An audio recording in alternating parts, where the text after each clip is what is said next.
بسم اللہ الرحمن الرحیم۔ محترم ناظرین، السلام علیکم۔ آج کی ویڈیو میں ہم آپ کو بتائیں گے کہ بنی اسرائیل کون ہیں، کس نبی کی اولاد ہیں، اور حضرت ابراہیم علیہ السلام سے لے کر ملک اسرائیل کے وجود تک بنی اسرائیل کی 4000 سالہ تاریخ بیان کریں گے۔ حضرت ابراہیم علیہ السلام 2200 قبل مسیح ملک بابل یعنی عراق کے ایک قصبہ ار میں پیدا ہوئے۔ اس وقت بابل پر نمرود کی حکومت تھی۔ آپ علیہ السلام نے نمرود اور اپنی قوم کو توحید کی دعوت دی، لیکن وہ اپنی ہٹ درمی پر ڈٹے رہے۔ اپنی بت پرست قوم اور نمرود کی طرف سے انتہائی مخالفت اور مایوسی کے بعد آپ ہجرت کر کے شام چلے گئے۔ کچھ عرصہ وہاں رہنے کے بعد آپ علیہ السلام ہجرت کر کے فلسطین چلے گئے اور وہاں کے ایک علاقے ہیبرون میں سکونت اختیار کی، جو یروشلم یعنی بیت المقدس کے قریب ہے اور آج کل اسے الخلیل کہا جاتا ہے۔ آپ علیہ السلام اپنی بیوی حضرت سارہ کو لے کر تبلیغ کے سلسلے میں مصر بھی گئے تھے۔ جب آپ علیہ السلام مصر پہنچے تو مصر کے بادشاہ کے سپاہی آپ کو اور حضرت سارہ کو پکڑ کر بادشاہ کے پاس لے گئے۔ بادشاہ نے جب حضرت سارہ کے حسن و جمال کو دیکھا تو غلط ارادے سے ان کی طرف ہاتھ بڑھایا۔ حضرت ابراہیم علیہ السلام نے اللہ تعالیٰ سے دعا کی کہ اے اللہ، میرے حرم کی حفاظت فرما۔ اسی وقت اس بادشاہ کا ہاتھ لکڑی کی طرح خشک ہو گیا۔ اس نے حضرت ابراہیم علیہ السلام سے التجا کی کہ اپنے اللہ سے دعا کرو کہ میرا ہاتھ ٹھیک ہو جائے، میں اب یہ حرکت نہیں کروں گا۔ حضرت ابراہیم علیہ السلام نے دعا کی تو اس کا ہاتھ ٹھیک ہو گیا، لیکن اس کے بعد پھر اس نے وہی حرکت کی۔ حضرت ابراہیم علیہ السلام نے دعا کی تو اس کا ہاتھ پہلے کی طرح لکڑی کی مانند ہو گیا۔ اس نے پھر حضرت ابراہیم علیہ السلام سے درخواست کی کہ اپنے اللہ سے کہو کہ میرا ہاتھ ٹھیک کر دے۔ حضرت ابراہیم علیہ السلام نے کہا کہ میں اب اس شرط پر دعا کروں گا کہ تم دوبارہ اگر ایسی حرکت کرو گے تو میں تمہارے لیے دعا نہیں کروں گا۔ اس نے وعدہ کیا اور حضرت ابراہیم علیہ السلام نے دعا کی تو اس کا ہاتھ ٹھیک ہو گیا۔ بادشاہ حضرت ابراہیم علیہ السلام کے جلال سے مغلوب ہو گیا۔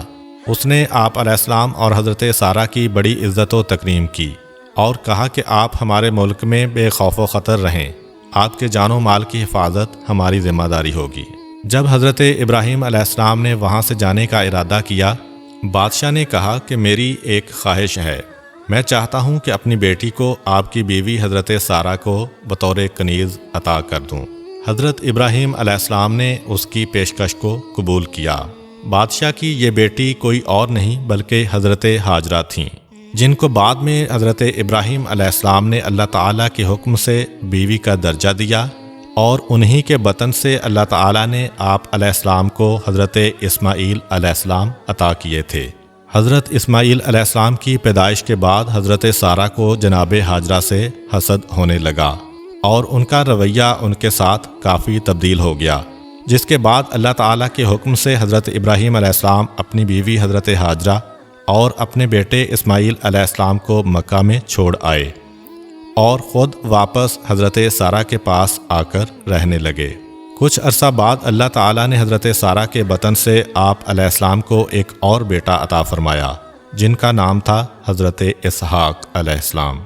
جب حضرت ابراہیم علیہ السلام کے دونوں بیٹے حضرت اسحاق اور حضرت اسماعیل علیہ السلام جوان ہوئے تو آپ علیہ السلام نے شام کے علاقے میں حضرت اسحاق علیہ السلام، عرب میں حضرت اسماعیل علیہ السلام اور بحیرہ مردار کے قریب صدوم نامی بستی کے علاقے میں اپنے بھتیجے حضرت لوط علیہ السلام کو مقرر کیا تاکہ وہ ان علاقوں میں تبلیغ دین کا فریضہ انجام دیں، اور خود آپ علیہ السلام فریضہ دین کی انجام دہی کے جائزہ کے لیے وقتاً فوقتاً ان علاقوں کا دورہ کیا کرتے تھے۔ روایت میں ہے کہ تمام عرب جناب اسماعیل علیہ السلام کی اولاد ہیں اور اکثر عجم جناب اسحاق علیہ السلام کی اولاد ہیں۔ حضرت اسحاق علیہ السلام کے دو بیٹے تھے، ایک کا نام عیس یا عیسو اور دوسرے حضرت یعقوب علیہ السلام تھے۔ حضرت یعقوب علیہ السلام 246 قبل مسیح میں پیدا ہوئے۔ حضرت یعقوب علیہ السلام کا ایک لقب اسرائیل بھی ہے۔ اسرائیل دو لفظوں سے مرکب ہے، اسرا اور ایل۔ عبرانی زبان میں اسرا کے معنی ہیں عبد اور ایل کے معنی ہیں اللہ، تو اس طرح اسرائیل کے معنی ہوئے عبداللہ۔ حضرت یعقوب علیہ السلام کے 12 بیٹے تھے، جن میں سے ایک حضرت یوسف علیہ السلام تھے۔ انہیں 12 بیٹوں اور ان کی آگے چلنے والی نسل کو بنی اسرائیل کہا جاتا ہے۔ حضرت یوسف علیہ السلام 1906 قبل مسیح میں پیدا ہوئے۔ 17 سال کی عمر میں آپ کے بھائیوں نے آپ کو کنویں میں پھینکا۔ پھر مصر کے بازار میں بکنے کے بعد آپ زلیخا کے گھر پہنچے اور 4 سال وہاں رہنے کے بعد 9 سال قید میں گزارے، اور پھر فرمان روائے مصر نے آپ کو اپنا وزیر بنا لیا۔ جناب یعقوب علیہ السلام اپنی اولاد سمیت اپنے اصلی وطن فلسطین و شام سے ہجرت کر کے اپنے فرزند یوسف علیہ السلام کے پاس مصر میں تشریف لے گئے۔ مصر میں بنی اسرائیل کو بڑی عزت و احترام سے رکھا گیا، اور یہاں سے ان کے شاہانہ دور کا آغاز ہوا، جو 1550 قبل مسیح سے 1866 قبل مسیح تک 316 سال جاری رہا۔ ان لوگوں کو دریائے نیل کے کنارے مصر کے زرخیز ترین علاقے میں ٹھہرایا گیا کہ آپ لوگ ہمارے خاص مہمان ہیں۔ تاریخ میں ملتا ہے کہ وہ بادشاہ جس نے خواب دیکھا تھا وہ مصری نہیں تھا بلکہ عرب کا رہنے والا تھا، اور ایک خانہ جنگی کے دوران اس نے مصر پر قبضہ کیا تھا، اس لیے اسے فرعون نہیں کہا جاتا تھا بلکہ عزیز مصر کہا جاتا تھا، اور عربی لوگ اس کو امالکہ بولتے تھے۔ 1550 قبل مسیح میں مصر کے مقامی لوگوں نے، جنہیں قبطی کہا جاتا ہے، عزیز مصر کے خلاف بغاوت کر دی اور اس کا تختہ الٹ دیا۔ اب بنی اسرائیل عزیز مصر کے تو چہیتے تھے، لیکن اس کا تختہ الٹنے کے بعد قبطیوں نے انہیں غلام بنا لیا اور ان پر خوب ظلم و ستم ڈھائے۔ ان کے مردوں سے کھیتی باڑی کا کام لیا جاتا، حتیٰ کہ ایک ایسا وقت بھی آیا کہ بنی اسرائیل کے بیٹوں کو مار دیا جاتا اور ان کی بیٹیوں کو غلامی کے لیے زندہ رکھا جاتا۔ یہی وہ زمانہ تھا جب مصر پر رامسیس ثانی نام کا فرعون حکومت کرتا تھا۔ ایک دفعہ اس نے خواب میں دیکھا کہ آسمان سے آسمانی بجلی گری۔ اس نے تمام قبطیوں کے گھروں کو جلا دیا، لیکن بنی اسرائیل کے گھروں کو کچھ نہ ہوا۔ اس نے تمام نجومیوں کو بلایا اور اپنے خواب کی تعبیر پوچھی۔ نجومیوں نے کہا کہ بنی اسرائیل میں ایک ایسا بچہ پیدا ہونے والا ہے جو تمہاری سلطنت کو ختم کر دے گا۔ چنانچہ اس کے بعد فرعون کے حکم پر بنی اسرائیل کے بچوں کو قتل کیا جانے لگا، یہاں تک کہ اللہ تعالیٰ کو بنی اسرائیل کی حالت زار پر ترس آیا، اور 1391 قبل مسیح میں حضرت موسیٰ علیہ السلام ایک مسیحا بن کے دنیا میں تشریف لائے۔ 1550 قبل مسیح سے 1310 قبل مسیح تک 240 سال بنی اسرائیل کی غلامی کا دور جاری رہا۔ حضرت موسیٰ علیہ السلام نے بہت کوشش کی کہ فرعون کسی طرح ہدایت حاصل کر لے، لیکن راہ راست پر نہ آیا تو حضرت موسیٰ علیہ السلام خفیہ طریقے سے بنی اسرائیل کو لے کر بحیرہ احمر کے ساحل پر پہنچے۔ جب فرعون کو اس کا پتہ چلا تو وہ اپنے لاؤ لشکر سمیت حضرت موسیٰ علیہ السلام اور بنی اسرائیل کا پیچھا کرتے ہوئے ان کے قریب پہنچ گیا۔ اللہ تعالیٰ نے حضرت موسیٰ علیہ السلام کو حکم دیا کہ اپنا عصا پانی پر مارو، اور جب آپ نے اپنا عصا پانی پر مارا تو دریا میں ایک راستہ بن گیا۔ چنانچہ حضرت موسیٰ علیہ السلام اور بنی اسرائیل نے اس راستے سے دریا پار کیا۔ فرعون نے جب یہ دیکھا تو وہ بھی اپنے لشکر سمیت پانی میں داخل ہو گیا۔ جب وہ عین وسط میں پہنچا تو اللہ تعالیٰ نے پانی کو حکم دیا کہ آپس میں مل جا، اور یوں اس طرح فرعون اپنے لاؤ لشکر سمیت پانی میں غرق ہو گیا۔ مصر سے نکلنے کے بعد حضرت موسیٰ علیہ السلام نے بنی اسرائیل سے کہا کہ وہ اپنے آباء و اجداد کی سرزمین فلسطین پر قابض قوم سے مقابلہ کریں اور اپنا وطن ان سے واپس حاصل کریں، لیکن غلامی کی زندگی گزار کر بنی اسرائیل ارادی طور پر بالکل کمزور ہو چکے تھے۔ چنانچہ انہوں نے کہا کہ اے موسیٰ، آپ اور آپ کا خدا لڑو، ہم تو یہیں بیٹھے ہیں۔ اللہ تعالیٰ ان پر غضبناک ہوا اور سزا کے طور پر ان کو صحرائے طیہ میں محصور کر دیا، اور وہ 40 سال تک اسی صحرا میں سرگرداں رہے۔ انہی 40 سالوں کے دوران حضرت موسیٰ علیہ السلام اور ان کے بھائی حضرت ہارون علیہ السلام وفات پا گئے، اور تب تک ایک نئی نسل بھی جوان ہو چکی تھی جو ارادی طور پر اپنے آباء سے مضبوط تھی۔ چنانچہ حضرت موسیٰ علیہ السلام کے وصی حضرت یوشع بن نون کے دور میں ان کی قیادت میں بنی اسرائیل نے جنگ کی اور سرزمین مقدس فلسطین کو قابض اقوام سے دوبارہ حاصل کیا۔ بنی اسرائیل کے 12 قبائل تھے۔ اب یہاں پہنچنے کے بعد انہوں نے بجائے اس کے کہ مرکزی حکومت بناتے، ہر ایک قبیلے نے اپنا اپنا زمین کا ٹکڑا آباد کر لیا۔ جیسا کہ آپ جانتے ہیں کہ حضرت موسیٰ علیہ السلام کے دور میں بھی ان کی آپس میں نہیں بنتی تھی، اور اللہ تعالیٰ کے حکم سے حضرت موسیٰ علیہ السلام نے ان 12 قبائل کے لیے پانی کے علیحدہ علیحدہ 12 چشمے جاری کیے تھے۔ ان قبائل کی آپس میں نہیں بنتی تھی۔ اب ظاہر سی بات ہے کہ جب آپس میں لڑیں گے تو کمزور تو ہوں گے۔ چنانچہ ایک وقت ایسا آیا کہ جن لوگوں کو انہوں نے مار بھگایا تھا انہوں نے حملہ کر کے سرزمین فلسطین پر دوبارہ قبضہ کر لیا۔ کچھ عرصہ بعد بنی اسرائیل کے نوجوانوں کو یہ احساس ہوا کہ ہم سے غلطی ہوئی ہے کہ ہم نے متحد ہو کر اپنی سرزمین کا دفاع نہ کیا۔ چنانچہ اب احساس ہونے کے بعد انہوں نے اس وقت کے نبی حضرت سموئیل علیہ السلام سے کہا کہ ہمارے لیے ایک سپاہ سالار منتخب کر دیجئے، ہم دوبارہ قوم مشرکین کا مقابلہ کریں گے اور اپنا وطن حاصل کریں گے۔ حضرت سموئیل علیہ السلام نے کہا کہ دیکھ لو، تم پھر کمزوری دکھاؤ گے۔ انہوں نے کہا کہ نہیں، اس طرح کی ذلت کی زندگی سے موت بہتر ہے، جو بھی ہو ہم ضرور لڑیں گے۔ چنانچہ حضرت سموئیل علیہ السلام نے حضرت طالوت علیہ السلام کو ان کا سپاہ سالار مقرر کیا، اور یہ طالوت علیہ السلام کی سربراہی میں جنگ کے لیے روانہ ہوئے۔ جب دونوں فوجوں کا آمنا سامنا ہوا تو یہ لوگ دیوقامت بادشاہ جالوت کو دیکھ کر گھبرا گئے اور کہنے لگے کہ ہم تو اس کا مقابلہ نہیں کر سکتے۔ حضرت داؤد علیہ السلام جو اس وقت نوجوان تھے اور اپنے والد کی بھیڑیں چرایا کرتے تھے، وہ بھی اس لشکر میں شامل ہو گئے تھے۔ انہوں نے اپنی غلیل سے نشانہ لے کر ایک پتھر مارا جو جالوت کی پیشانی پر لگا، جس سے وہ موقع پر ہی ہلاک ہو گیا۔ جالوت کی موت کے ساتھ ہی اس کی فوج کے حوصلے پست ہو گئے اور وہ وہاں سے فرار ہو گئی۔ چنانچہ اس طرح بنی اسرائیل کو فتح نصیب ہوئی اور یہ ملک فلسطین پر قابض ہو گئے۔ اب یہاں سے ان کا سنہرا دور شروع ہو گیا۔ حضرت طالوت علیہ السلام نے 1024 قبل مسیح سے 1010 قبل مسیح تک 14 سال حکومت کی۔ انہوں نے اپنی بیٹی کی شادی حضرت داؤد علیہ السلام سے کی، اور یوں حضرت داؤد علیہ السلام حضرت طالوت علیہ السلام کے داماد بن گئے۔ 1010 قبل مسیح سے 970 قبل مسیح تک 40 سال حضرت داؤد علیہ السلام عہدہ نبوت کے ساتھ ساتھ بادشاہت کے مرتبے پر بھی فائز رہے۔ 970 قبل مسیح میں حضرت داؤد علیہ السلام کے سب سے چھوٹے بیٹے حضرت سلیمان علیہ السلام ان کے جانشین بنے۔ اللہ تعالیٰ نے حضرت سلیمان علیہ السلام کو عظیم سلطنت سے نوازا۔ آپ علیہ السلام کو ہواؤں پر تصرف حاصل تھا۔ آپ پرندوں کی بولیاں بھی جانتے تھے اور جن بھی آپ کے کنٹرول میں تھے۔ 970 سے 930 قبل مسیح تک 40 سال حضرت سلیمان علیہ السلام کی حکومت قائم رہی۔ ان کی وفات کے بعد ان کے بیٹوں نے ان کی سلطنت کو 2 حصوں میں تقسیم کر لیا، ایک مملکت اسرائیل اور ایک مملکت یہودا۔ مملکت اسرائیل مضبوط تھی، اس کا دارالحکومت سامرا بنا، اور یہودا کا دارالحکومت یروشلم یعنی بیت المقدس بنا۔ 738 قبل مسیح میں 286 سال قائم رہنے کے بعد شام کے قبائلی آشوریوں نے مملکت اسرائیل کو ختم کر دیا، لیکن مملکت یہودا بچی رہی۔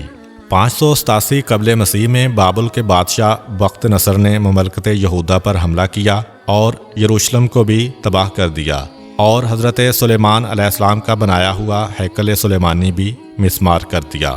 587 سے 539 قبل مسیح تک 48 سال بابل کی سلطنت قائم رہی۔ اس دوران انہوں نے بہت سے لوگوں کو قتل کیا اور بہت سوں کو قیدی بنا کر بابل یعنی عراق لے گئے۔ 539 قبل مسیح میں ایران کے بادشاہ ذوالقرنین نے بابل پر حملہ کر دیا اور اسے تباہ و برباد کر دیا۔ اب ایران کے بادشاہ نے بنی اسرائیل کو بابل سے ان کے آبائی وطن فلسطین واپس جانے کی اجازت دے دی۔ اب جب وہ وہاں پر پہنچے تو وہاں کی مقامی آبادی جس کو انہوں نے وہاں سے نکالا تھا دوبارہ وہاں پر آباد ہو چکی تھی۔ انہوں نے ان کے وہاں پر رہنے میں رکاوٹ پیدا کی، اور نہ وہ ان کو وہاں پر دوبارہ عبادت گاہ تعمیر کرنے کی اجازت دے رہے تھے۔ اس وقت بادشاہ ذوالقرنین تو انتقال کر چکا تھا۔ ایک اور بادشاہ تھا جس کا نام تھا دارا اول۔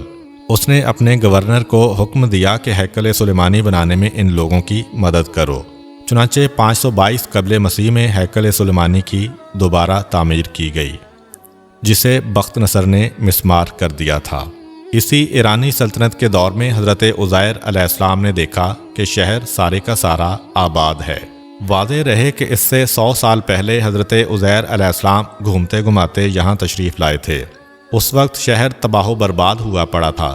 تب ان کے ذہن میں یہ خیال آیا تھا کہ اس طرح مسمار ہونے کے بعد اللہ تعالیٰ اس شہر کو کیسے آباد کرے گا۔ تو اللہ تعالیٰ نے اپنی قدرت دکھانے کے لیے ان کی روح قبض کر لی اور وہ 100 سال تک وہیں پڑے رہے۔ 100 سال کے بعد جب وہ بیدار ہوئے تو ان کے پاس اللہ تعالیٰ کی طرف سے ایک فرشتہ آیا اور ان سے پوچھا کہ آپ کتنا عرصہ یہاں سوئے رہے ہیں؟ حضرت عزیر علیہ السلام نے کہا کہ 1 دن یا اس سے بھی کم۔ اس فرشتے نے کہا کہ آپ اپنے کھانے کی طرف دیکھیے کہ وہ بالکل تر و تازہ ہے، اور دوسری طرف اپنے گدھے کو دیکھیے کہ اس کی ہڈیاں بھی بوسیدہ ہو چکی ہیں۔ اب دیکھیے کہ اللہ تعالیٰ ان بوسیدہ ہڈیوں سے کس طرح دوبارہ جاندار کو پیدا کرتا ہے۔ دیکھتے ہی دیکھتے وہ گدھا دوبارہ زندہ ہو گیا اور چلنے لگا۔ اللہ تعالیٰ کی طرف سے یہ نشانی دیکھنے کے بعد ایک تازہ ایمان کے ساتھ آپ اپنی قوم کی ہدایت میں مصروف ہو گئے۔ انہوں نے تبلیغ دین کے سلسلے میں اپنی قوم میں اتنی محنت کی کہ یہودیوں کے ایک طبقے نے تو ان کو خدا کہنا شروع کر دیا تھا۔ 539 سے 334 قبل مسیح تک 205 سال بیت المقدس پر ایرانی سلطنت قائم رہی، اور 334 میں سکندر اعظم نے حملہ کر کے ایرانی سلطنت کا خاتمہ کر دیا۔ سکندر اعظم کی وفات کے بعد دوسرے یونانیوں نے اس سلطنت کو قائم رکھا، یہاں تک کہ 334 قبل مسیح سے 141 قبل مسیح تک 193 سال یونانی سلطنت قائم رہی۔ یونانی اس بات پر تلے ہوئے تھے کہ ہم اس علاقے سے یہودیوں کا خاتمہ کر کے رہیں گے، لیکن 141 قبل مسیح میں یہاں پر ایک اصلاحی تحریک اٹھی جس کا نام تھا مکابی تحریک۔ انہوں نے یونانیوں کو شکست دے کر یہاں پر ایک بڑی مملکت قائم کی۔ یہ مملکت حضرت سلیمان علیہ السلام کی مملکت سے بھی بڑی تھی، یعنی جن علاقوں کو حضرت سلیمان علیہ السلام فتح نہیں کر پائے تھے ان کو بھی ان لوگوں نے فتح کر لیا۔ اس سلطنت کو کہا گیا مکابی سلطنت، اور یہ 141 سے 78 قبل مسیح تک 63 سال قائم رہی۔ اب پھر ہوا یہ کہ بنی اسرائیل کے 12 قبائل نے آپس میں لڑنا شروع کر دیا، اور ان 12 قبائل میں سے ایک قبیلے نے رومی سلطنت کے بادشاہ پومپی کو کہا کہ آپ یہاں آئیے اور اس سرزمین پر قبضہ کر لیجئے۔ پومپی نے حملہ کر کے یہاں پر قبضہ کر لیا اور رومی سلطنت قائم کر دی۔ اب اس کا طریقہ حکومت یہ تھا کہ یہودیوں میں سے کسی طاقتور فرد کو حکومت پر کھڑا کر دیتا تھا اور کہتا تھا کہ ہمیں ٹیکس دیتے رہو اور ہمارے نمائندے بن کے حکومت کرتے رہو۔ اس طرح یہاں پہ حکومت تو یہودی کر رہے تھے، لیکن لا اینڈ آرڈر رومیوں کا چلتا تھا۔ یہ سلسلہ 63 قبل مسیح سے 70 عیسوی تک 133 سال چلتا رہا۔ 133 سال بعد یہودی نوجوانوں میں ایک کھلبلی مچ گئی کہ ہم رومیوں کو کیوں ٹیکس ادا کریں۔ چنانچہ انہوں نے سوچا کہ ہم بغاوت کر کے سلیمانی سلطنت اور مکابی سلطنت کی طرح دوبارہ اپنی سلطنت قائم کریں گے۔ رومی بادشاہ نے رومن ٹائٹس نامی ایک جرنیل کو ان کے مقابلے کے لیے بھیجا، جس نے آ کے اس پورے شہر کو ہی تہہ و بالا کر دیا۔ اس نے دوبارہ دارا اول کے دور میں جو ہیکل سلیمانی تعمیر ہوا تھا اس کو زمین بوس کر دیا۔ صرف ایک دیوار باقی بچی جسے ویسٹرن وال یا دیوار گریا کہتے ہیں، باقی سارا مسمار ہو گیا۔ صرف اتنا ہی نہیں بلکہ اس نے تمام یہودیوں کو وہاں سے نکال دیا۔ یہیں سے ان کا دور انتشار شروع ہوا اور یہ پوری دنیا میں منتشر ہو گئے۔ کچھ عرب چلے گئے، کچھ یورپ اور کچھ افریقہ میں چلے گئے۔ 70 عیسوی سے 1917 عیسوی تک یہ یوں ہی در بدر بھٹکتے رہے، اور 1917 میں جا کر 1847 سال بعد ان کو واپسی کا موقع ملا۔ اب جس وقت رومن امپائر چل رہی تھی اسی دوران 320 قبل مسیح میں رومن بادشاہ ایمپرر کانسٹنٹائن عیسائی ہو گیا۔ اس کو کسی نے کہا کہ اگر صلیب اٹھا کر جنگ کرو گے تو جیت جاؤ گے۔ چنانچہ اس نے ایسا کیا اور اسے فتح نصیب ہوئی۔ اس نے سوچا کہ سب سے بہترین مذہب یہی ہے، اسی لیے اس نے عیسائیت کو قبول کر لیا۔ عیسائیت قبول کرنے کے بعد اس نے اعلان کیا کہ ہماری سلطنت کا قومی مذہب عیسائیت ہوگا۔ اب عیسائیت اور یہودیت میں تو زمین آسمان کا فرق ہے۔ عیسائی حضرت عیسیٰ علیہ السلام کو اللہ کا بیٹا مانتے ہیں اور یہودی انہیں انسان کا بیٹا مانتے ہیں۔ اور دوسرا جو 30 عیسوی میں حضرت عیسیٰ علیہ السلام کو سولی پر چڑھایا گیا تھا، وہ بھی رومن امپائر نے یہودیوں کے کہنے پر کیا تھا۔ اللہ تعالیٰ نے حضرت عیسیٰ علیہ السلام کو زندہ آسمان پر اٹھا لیا تھا اور ان کی جگہ اس شخص کو صلیب پر چڑھا دیا گیا تھا جس نے ان کی مخبری کی تھی، اور اس کی شکل حضرت عیسیٰ علیہ السلام سے ملتی تھی۔ یہ شخص حضرت عیسیٰ علیہ السلام کے حواریوں میں سے تھا، اور تھوڑی سی رقم کے لالچ میں آ کر اس نے حضرت عیسیٰ علیہ السلام کی مخبری کر دی تھی کہ وہ کہاں پہ موجود ہیں۔ اس طرح یہودیوں نے ان کو پکڑ کر انہیں صلیب پر چڑھانے کی کوشش کی تھی۔ اب یہاں پہ معاملہ الٹا ہو گیا۔ پوری رومن امپائر چونکہ عیسائیت کی پیروکار ہے، اس لیے عیسائی اکثریت جبکہ یہودی اقلیت میں آ گئے۔ چنانچہ عیسائیوں نے یہودیوں کو چن چن کے مارنا شروع کر دیا۔ اب یہاں پہ تو یہودیوں کو مار پڑ ہی رہی تھی، لیکن پوری دنیا میں چونکہ رومی سلطنت تھی، اس لیے دنیا میں جہاں بھی یہودی نظر آتا اس کو وہاں پر مارنا اور ستانا شروع کر دیتے۔ وقت گزرتا گیا اور 571 عیسوی میں ہمارے آخری نبی حضرت محمد صلی اللہ علیہ وآلہ وسلم دنیا میں تشریف لائے، اور 610 عیسوی میں انہوں نے نبوت کا اعلان کیا۔ اس کے 5 سال بعد 615 عیسوی میں ایران کے بادشاہ خسرو پرویز نے حملہ کر کے یروشلم پر قبضہ کر لیا اور مجوسی سلطنت قائم کر لی، جو کہ 615 سے 624 تک 9 سال جاری رہی۔ رومی سلطنت کے خاتمے پر مکہ کے بت پرست بہت خوش تھے، کیونکہ وہ بھی غیر اللہ یعنی بتوں کی پوجا کرتے تھے، اور ایران کے مجوسی بھی غیر اللہ یعنی آگ کی پوجا کرتے تھے، جبکہ مسلمان ناخوش تھے، کیونکہ یہ بھی اللہ اور رسول کو ماننے والے تھے، اور عیسائی بھی اللہ اور رسول کو ماننے والے تھے۔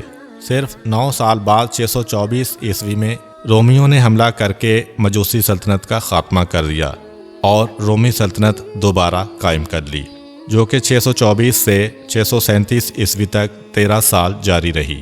دوسری طرف جزیرہ نمائے عرب میں جیسا کہ پہلے ذکر ہوا کہ 571 عیسوی میں رسول اکرم صلی اللہ علیہ وآلہ وسلم دنیا میں تشریف لائے، 610 عیسوی میں نبوت کا اعلان کیا، 622 میں ہجرت کر کے مدینہ چلے گئے، اور 632 عیسوی میں پورے جزیرہ نمائے عرب میں اسلام کو غالب کرنے کے بعد دنیا سے رخصت ہو گئے۔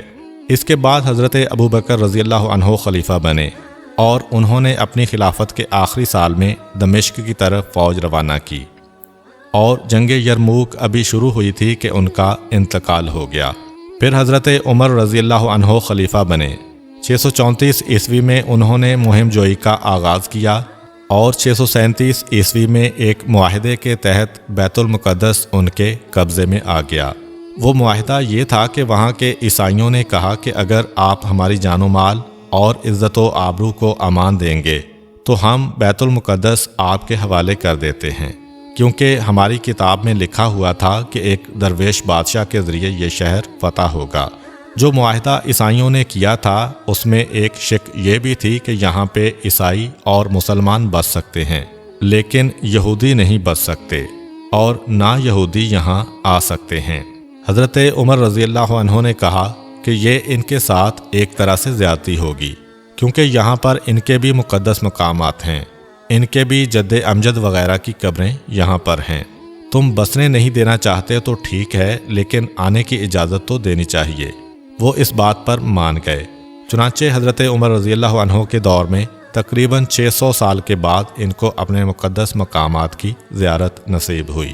حضرت عمر رضی اللہ عنہ کے بعد حضرت عثمان رضی اللہ عنہ اور پھر حضرت علی رضی اللہ عنہ خلافت پر فائز ہوئے، اور خلافت راشدہ کے بعد بنو امیہ کے دور میں اسپین میں بھی اسلام داخل ہوا۔ وہاں پر بھی عیسائی لوگ یہودیوں کو بہت مارتے تھے۔ یہودیوں نے راستوں کی رہنمائی میں مسلمانوں کی مدد کی، اور مسلمان فتوحات کرتے چلے گئے تو وہاں پر یہودیوں اور مسلمانوں میں دوستی ہو گئی۔ مسلمانوں نے سوچا کہ ان لوگوں نے ہمارے ساتھ تعاون کیا ہے، چنانچہ مسلمانوں نے ان کو نوازا اور ان کو عزت و احترام سے رکھا۔ 637 عیسوی سے 1099 عیسوی تک 462 سال کے عرصہ میں یہ شہر مسلمانوں کے قبضے میں رہا، جس میں خلافت راشدہ بھی شامل ہے، اور بنو امیہ، بنو عباس اور فاطمی سلطنت بھی شامل ہے۔ 1099 عیسوی میں یہ شہر صلیبی حکومت کے قبضے میں آ گیا۔ عیسائیوں نے جو جنگیں لڑی ہیں خاص طور پر بیت المقدس پر قبضہ کرنے کے لیے، انہیں صلیبی جنگیں کہا جاتا ہے۔